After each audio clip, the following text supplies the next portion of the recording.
बैठो राधे राधे गुरुजी, जय श्रीमन नारायण। जय श्रीमन नारायण।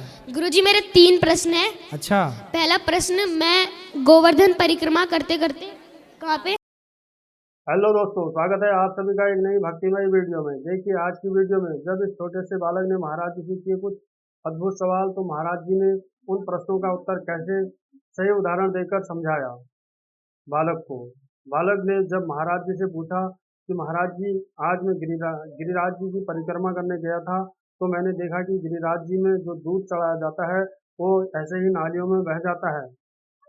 तो महाराज जी ने कैसे एक उचित उदाहरण देकर समझाया उस बालक को। आओ चलो देखते हैं इंटरेस्टिंग वीडियो में महाराज जी ने कैसे उचित उदाहरण देकर बालक को समझाया। ये कमेंट करके अवश्य बताएं। आओ चलो स्टार्ट करते हैं वीडियो को। वीडियो अगर अच्छा लगे तो लाइक करें, चैनल को सब्सक्राइब करें, शेयर करें। गिरिराज गया तो मैंने देखा कि वहाँ पे सब लोग दूध चढ़ा रहे थे। तो गुरुजी वो सारा दूध तो नाली में ही जा रहा है, तो वो एक तरीके से वेस्ट नहीं हो रहा है। बेटा यहाँ आपने सबको भोजन करते हुए देखा हाँ गौरी जी। गोपाल में? हाँ जी। यहाँ कुछ वेस्ट दिखा? हाँ नहीं। यहाँ वेस्ट नहीं है ना? नहीं। ऐसा है कि कोई भक्त जी। जब भगवान को पुष्प चढ़ाता है या कोई वस्तु चढ़ाता है, तो पुष्प चढ़ाने के बाद क्या हुआ उसका? वो तो जब उतारा जाएगा तो वो तो आप सामान्य दृष्टि से यही लगेगा ये तो वेस्ट है। हाँ जी। लेकिन ये बताओ कि गाय का जो दूध है, जी। यदि वो भगवान गिरिराज जी में चढ़ाया जाए तो हमने तो भाव से चढ़ाया ना, भगवान को पिलाया। क्योंकि बेटा प्रहलाद जी ने कहा कि इस खंबे पे भगवान हैं, तो खंबे से भगवान प्रकट हुए कि नहीं हुए? प्रहलाद जी के लिए जी। कौन से भगवान प्रकट हुए?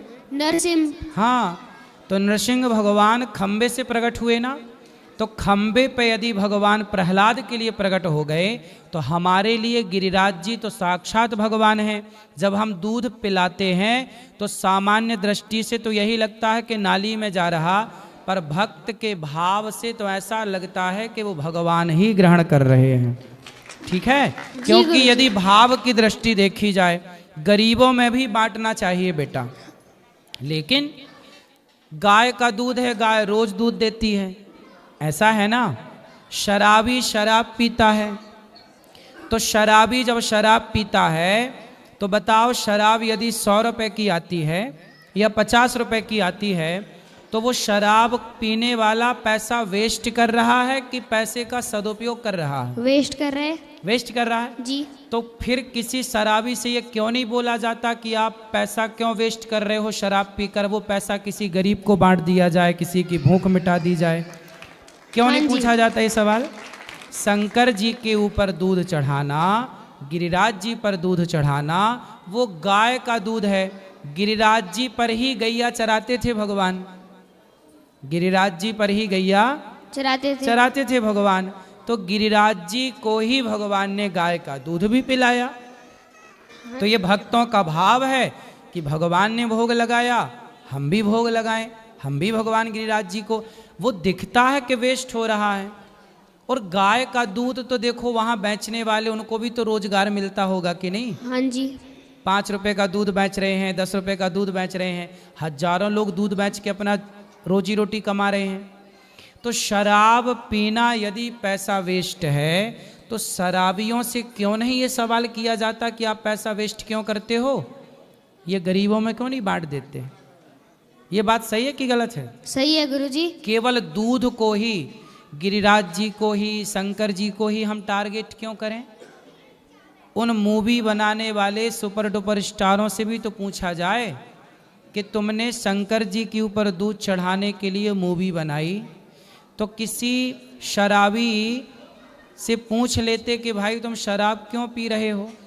गरीबों की तुम्हें तभी याद नहीं आई जब शराब करोड़ों की बिक रही और ये फिल्मी जगत के लोग शराब का खूब प्रचार करते हैं। अब बताओ आप क्या सही है क्या गलत है? आप बताओ। गुरुजी आपकी बात ही सही है। कौन सी बात सही है?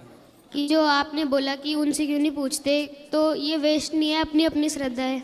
हाँ, ये अपना भाव है ना बेटा। हाँ जी। और दूध भी चढ़ाने वाला कितने का चढ़ाता है? 10 रुपए का चढ़ाता है, जी 20 रुपए का चढ़ाता है बस। और शराब तो 100 रुपए की पी जाता है। और शराब से कैंसर भी होता है, नुकसान भी होता है। जबकि दूध तो यदि पड़ा है तो उसे चींटी आके चाट लेगी। चींटी जी, कोई ना कोई जीव तो जमीन में पड़ा पा ही लेगा।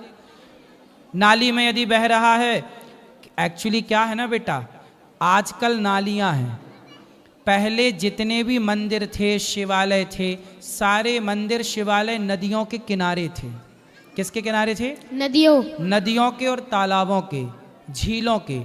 तो जितना भी दूध इत्यादि चढ़ता था ना, वो जाता था नदियों में, और नदियों की मछलियां दूध का पान करती थीं, दूध पीती थीं।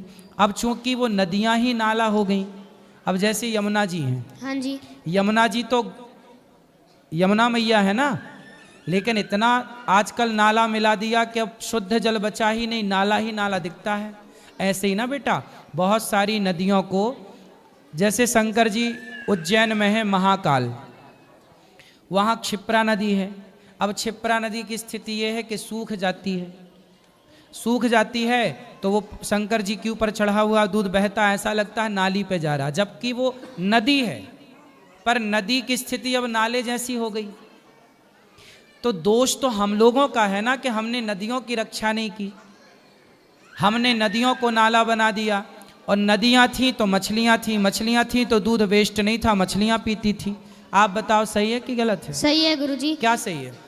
यही कि अपना अपना भाव है, जो चढ़ा रहा है उसे चढ़ाने दो। चलो अब दूसरा प्रश्न। गुरुजी मेरा दूसरा प्रश्न ये है कि मैं जब पढ़ने बैठता हूँ या पूजा करता हूँ तो मेरा मन बहुत भागता है गुरुजी, लगता नहीं है। तो कोई बात नहीं, मन का स्वभाव ही भागना है। ऐसा है, मन सबका भागता है, मेरा भी भागता है, आपका भी भागता है, आपके माता पिता का भी भागता है, और यहाँ जितने बैठे हैं ना, सबका मन भागता है। बस आपको इतना काम करना है कि मन भागे तो मन को भागने दो, मन के साथ आप मत भागना। यदि आपका मन भाग रहा है तो भाग, मैं नहीं भागूंगा तेरे साथ।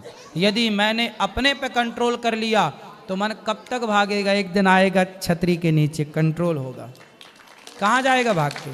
इसलिए मन को साधो बेटा, ये प्रैक्टिस से होगा। अभ्यासेन तु कौन्तेय, अभ्यास करो, धीरे धीरे आपका मन आपके कंट्रोल में होगा। कैसे होगा? आपको लिखना आता है? हाँ जी। तो आपने लिखना कैसे सीखा? धीरे धीरे प्रैक्टिस करके। प्रैक्टिस की ना? हाँ जी। साइकिल चलानी आती है? जी। सीखे कैसे?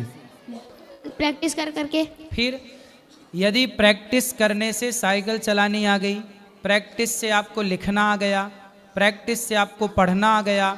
जब आप पढ़ते थे ना शुरू में, तो आपको का, खा, क, म, ल 3 अक्षर जोड़े जाते थे। क, म, ल लिखा तो कमल, हाँ जी। है ना? फिर आपको पढ़ना आ गया। जैसे प्रैक्टिस, अभ्यास से पढ़ना आया, लिखना आया, उसी तरह मन को भी अभ्यास से वश में करना। यदि प्रयास करो वश में करने का तो मन भी वश में हो जाता है धीरे धीरे। फिर मन भागेगा नहीं, कंट्रोल कैसे होगा? प्रैक्टिस करके होगा। करत करत अभ्यास के जड़मति होत सुजान। क्या करोगे मन को वश में करने के लिए? अभ्यास करेंगे। अभ्यास, ठीक है। गुरुजी मेरा एक तीसरा प्रश्न और है, अगर मैं तुलसी की माला धारण करता हूँ तो, और अब मैं लहसुन प्याज खा लेता हूँ तो तुलसी खराब हो गई? ना, खराब नहीं हुई, तुलसी तो ठीक है। तुलसी तो कंठ में है, हृदय में है, अच्छी बात है। लहसुन प्याज तामसी है, इसलिए नहीं खाने का बोला जाता। लहसुन प्याज खाना कोई पाप की श्रेणी में नहीं है। मांस खाना पाप है, शराब पीना पाप है, पर लहसुन प्याज पाप की श्रेणी में नहीं है। ये आयुर्वेद है, लेकिन तामसी है, भगवान जी का भोग नहीं लगता। तो भक्त सोचता है कि जो हमारे भगवान नहीं खाते वो हम क्यों खाएं, इसलिए लोग नहीं खाते। पर जो खाते हैं वो पाप नहीं है खाना, ना खाओ तो भी अच्छा है। ऐसा है ना, खाते हो ना तो ऐसा लगता है खाना, लेकिन नहीं खाना शुरू कर दोगे ना तो धीरे धीरे आपको फिर बिना लहसुन प्याज की भोजन अच्छा लगने लग जाएगा। गुरुजी पर अगर माला पहनी है तो खाना चाहिए या नहीं खाना चाहिए? वो आपकी श्रद्धा है। ना खाओ तो बहुत अच्छा है, धीरे धीरे छोड़ दो बहुत अच्छा है, खा रहे हैं आप तो वो पाप की श्रेणी में तो नहीं है, आप अपनी इच्छा से उसे छोड़ दें या आपकी अपनी इच्छा जो है वो करें। गुरुजी मेरे भैया हैं, वो भी कुछ कहना चाहते हैं।